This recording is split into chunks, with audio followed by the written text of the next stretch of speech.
Lancée officielle le jeudi 1er août 2024, les activités de la Conférence nationale sur les industries culturelles. Les premiers palénistes ont pris part aux travaux à travers le sous-secteur film. Ils sont au total 4 invités, dont 2 présentiels et une invitée en ligne depuis Paris. Suivez quelques impressions par rapport au démarrage effectif de la Conférence nationale. Je suis très contente parce que j'ai trouvé que c'était une très bonne idée. Ça nous permet, encore une fois, de discuter entre nous, professionnels.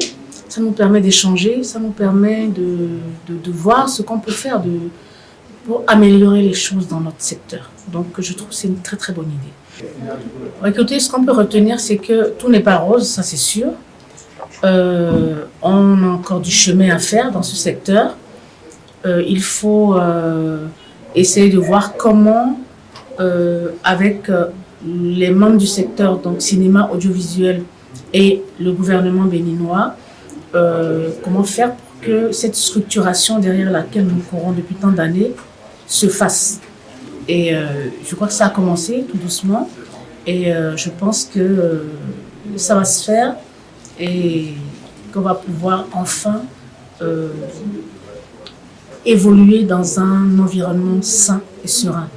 En fait, moi je pense que c'est souvent un mauvais procès qu'on fait à l'État parce que c'est même pas le gouvernement actuel. Je veux dire, c'est une situation qui perdure depuis, je sais pas, 3 ou 4 gouvernements successifs. Donc, comme je disais, c'est qu'il y a un problème.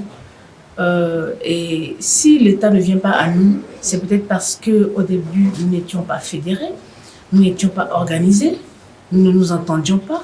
Et que maintenant que ce problème est réglé, l'État va pouvoir maintenant se pencher sur la façon dont il va structurer notre secteur, nous aider à structurer notre secteur, et aussi comment il va régler ce problème du code de la cinématographie qui est primordial, et puis comment également ils vont nous permettre, comme peut-être dans d'autres secteurs, d'évoluer de façon correcte.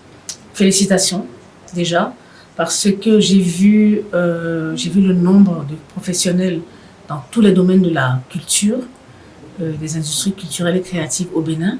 J'ai vu la qualité des personnes qui ont été approchées, qui ont accepté de participer donc, à cet événement.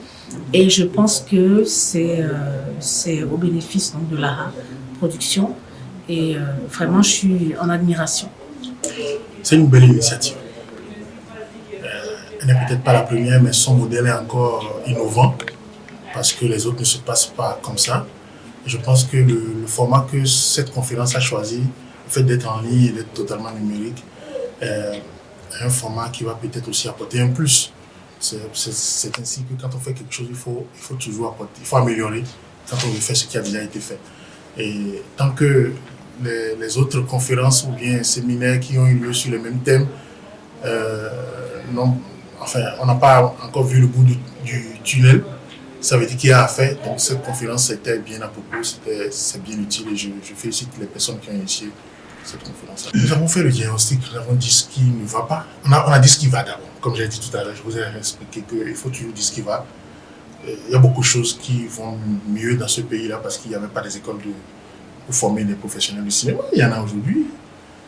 Moi, je suis venu à la télévision nationale, je n'avais pas une formation pour la télé. Eric Béard vous dira que j'essayais de faire de la musique à l'époque. Donc, vous voyez, on n'était pas formé pour. 21 ans plus tard, je suis formé pour. Donc, il y a des écoles qui forment les gens, qui forment des professionnels à faire ce métier-là aujourd'hui. Donc, il y a des choses qui vont quand même. Ensuite, peut-être que nous rêvons beaucoup parce que le monde on vit dans un village planétaire, que nous voyons ailleurs ce qui se fait et qu'on a envie ce qui se fait. On a envie que cela aille vite et que cela aille mieux. Donc c'est peut-être pour ça qu'on voit qu'il y a des choses qui ne vont pas. Quand on regarde à côté dans les pays environnants, il y a quelques pays qui sont en avance sur nous et on voudrait être à leur école. C'est pour cela que nous avons débattu et on a essayé de trouver les solutions pour que cela aille mieux dans notre secteur. Oui, 3 heures c'est trop, mais à quelle fin ce n'est plus trop. Ouais. C'est-à-dire que quand on se met dans si on veut décortiquer le thème à ce point-là, 3 heures, ce n'est pas trop. Mais bon, vous savez, un podcast, une émission, ça reste une émission. Il ne faut pas surestimer la valeur d'une émission. Demain, les gouvernements ne vont pas nous appeler pour dire que bon, tout a changé. Mais en même temps, si on veut décortiquer, si on veut se donner le temps de décortiquer, 3 heures, ce n'est pas trop. Parce qu'on parle d'une industrie qui mobilise des millions de personnes, qui mobilise du financement à hauteur du budget d'un État.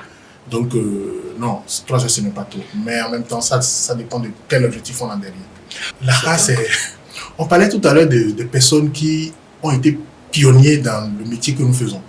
Et on citait beaucoup de gens, on a parlé de l'ARA. J'aimerais même raconter une anecdote, parce que le business model de l'ARA m'a volé ma présentatrice sur mon plateau pour aller faire un film. Donc, oui, parce que l'ARA y a mis les moyens. Donc, il faut encourager les personnes comme ça. On ne peut pas décourager ces gens-là. Donc, il faut les encourager. Dès qu'ils appellent, je suis déjà venu ici 3 ou 4 fois pour faire des choses pour l'ARA. Dès qu'ils appellent, moi, je l'appelle.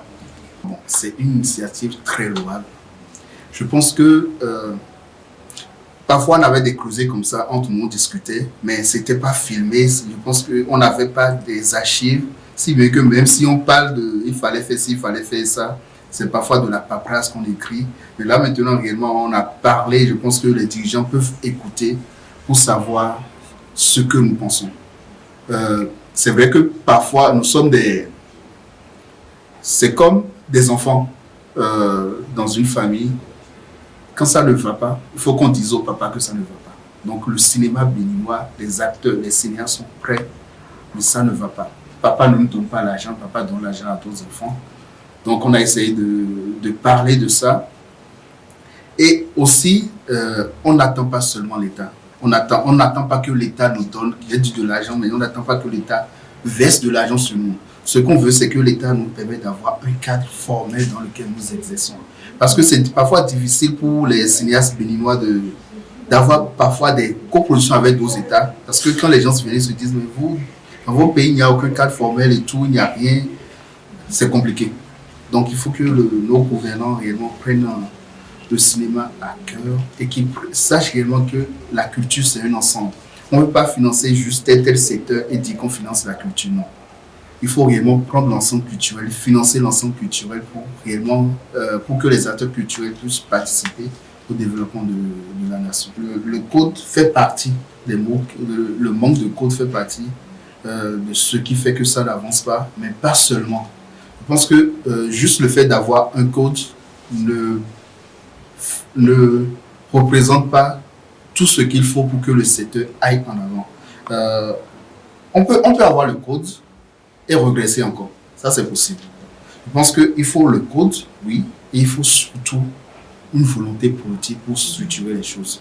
Tout à l'heure, en off, avec les amis, on parlait du fait qu'au cours de la période révolutionnaire au Bénin, les dirigeants ont compris que les cinéastes, il faut les avoir avec soi, il faut les encadrer, il faut les soutenir pour qu'ils n'aillent pas dans des dérives. Et tous les États ont compris ça, en fait, parce que le cinéma, c'est un outil politique. Ça fait du bien et c'est aussi dangereux. Par le cinéma, on peut vous prouver par A plus B qu'en réalité, il ne faut jamais un président dans un pays. Il faut un désordre bien organisé pour que ça marche. Donc, il faut vraiment que les États prennent conscience de l'outil politique que représente le cinéma et qu'ils essaient d'orienter cela, de structurer cela, d'orienter pour que ça participe réellement au développement du pays. Oui, un mot pour clore cet entretien, surtout à l'endroit de la structure organisatrice de la conférence. Merci. Je pense qu'on peut dire merci jusqu'à demain, je ne vais pas finir de remercier.